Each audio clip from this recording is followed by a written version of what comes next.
సాయంకాలం 4:30 కావస్తుంది. Anakapalli railway station నుంచి ట్రైన్ కదిలింది. ప్లాట్ఫామ్ మీద గౌరితో పాటు అక్కయ్య ఉన్న నా దృష్టి గౌరి మీదే ఉంది. నిజమే, గౌరిది దృష్టి మరల్చలేనంత అందం. వెలితిగా బడలిగ్గా ఉంది గౌరిని వదిలి వెళ్తుంటే. అప్పుడు గుర్తుకొచ్చింది గౌరి నాకు ఉత్తరం ఇచ్చిన విషయం. వేగంగా కవర్చించాను, సీట్లో కూర్చున్నాను. శంకు, చాలా కాలం తర్వాత నేను చూశాను అన్న ఆనందాన్ని 24 గంటల్లోనే చెరిపేశావు. నా చేతులు వణికాయి మొదటి వాక్యం చదవగానే. ఎంతకాలం నీ కోసం ఎదురు చూశానో నీకు తెలీదు. శారదా నది ఒడ్డున మనం ఆడుకున్న ఇసుక తిన్నెల మీద నిలబడి సంధ్య పొద్దుల స్మృతులను మోసుకుంటూ ఎన్ని కోట్ల లిప్తల కాలంలో నీ ఆలోచనలు కొలిచానో నీకు అర్థం కాదు. ఏ రోజైనా వచ్చి గౌరీ నువ్వు నాకు కావాలి అంటావు అనుకున్నాను.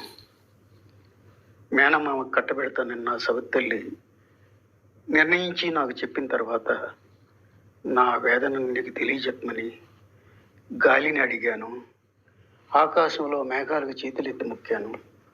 చిన్నతనంలో నీ ముందు తుళ్ళి పరిగెత్తిన నేను నీ దృష్టిలో పాలరాతి బొమ్మను అనుకుంటూ సురుతుల సుమబృందాల సుగంధాల మధ్య నీ కోసం ఎంత ఎదురు చూసినా నుదిటి రాతను తప్పించుకోలేక మామయ్యకే భార్యనైపోయాను. నా జీవితం ఇలా ఎందుకైనా కానీ నేను బాధపడను, ఇలాగే బ్రతికేస్తాను. నువ్వు అన్నావే బెల్లం అన్నది పంచదారకి ప్రత్యామ్నాయం కాదని, అలాగే భార్య అనే పదానికి నేను ప్రత్యామ్నాయంగా ఇలాగే ఉంటాను. కానీ నాకు అర్థం కానిది ఒక్కటే, నా గురించి ఇంత తెలిసిన నువ్వు, నాలాంటి పాత్రలను ఎన్నింటినో సృష్టించగలిగే నువ్వు, నాటి గలగలల గాంధర్వాలను మర్చిపోవనుకున్న నువ్వు, స్వరలయలు రంగరించుకున్న నెమల్లా నీ ముందు నిలబడితే నింగిని ఆనుకుని ఉన్న నువ్వు ఇప్పుడు నేల మీదకి ఎందుకు ఇలా దిగిపోయావు? అందరు మగాళ్ళలా నువ్వు ఒకడివై నా శరీరాన్ని మాత్రమే ఎందుకు కోరుకున్నావు? 7 స్వరాలను బదిలిపరుచుకున్న అందమైన బాల్యాన్ని, జీవితపు కొసకొమ్మల దాకా దాచుకోవాల్సిన తేట వెలుగుల పాట వెలదల్ని మర్చిపోయి దగ్గరైన స్నేహితుడిలా కాక దగ్గరకు తీసుకునే మగవాడిగానే ఎందుకు కుంచుకుపోయావు? నీకు ఇష్టమైన బెల్లం టీ ఇస్తానంటే ఇప్పుడు బెల్లానికి పంచదార ప్రత్యామ్నాయం కాబట్టి తాగలేనన్నావు.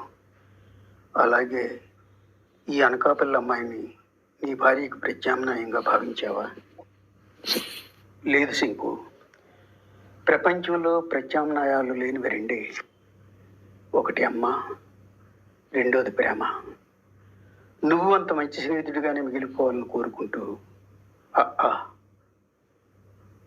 వెలివేయబడ్డ మనిషిలా అధోలోకంలోకి విసిరేయబడ్డ ఉన్మాదుల్లా తలపైకెత్తలేకపోయాను. అప్పుడు నా రెప్ప నుంచి జారింది ఓ నీటి బొట్టు గౌరికి అంకితంలా.